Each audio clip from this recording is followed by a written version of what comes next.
Ons lees die inleiding tot my uit Die Here is my herder met die vriendelike vergunning van Lizette Murray. Die opskrif vir my is woorde wat sing.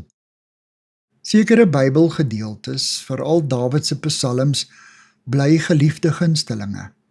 Dit maak nie saak of jy 'n professor in teologie of 'n veiligheidswag of 'n laerskoolkind is nie, of 'n bejaarde wie se woorde begin wegraak nie. Oud en jonk, Afrikaans, Engels, Frans, Portugees, Sotho en Chinees. Dawid praat ons hartstaal. Sy woorde resoneer met ons sin.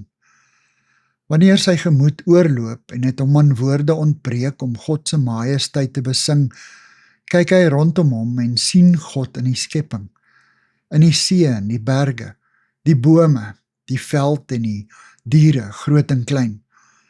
Dawid was 'n man na God se hart. Hy het sy liefde en angs en verontregting en sonde besef en lof onbeskaamd voor God uitgestort. Vandag is ons bevoorreg om ons eie emosies in baie van Dawid se woorde raak te lees. En ons roep uit, ek ken daardie persoon. Dis ek, Here,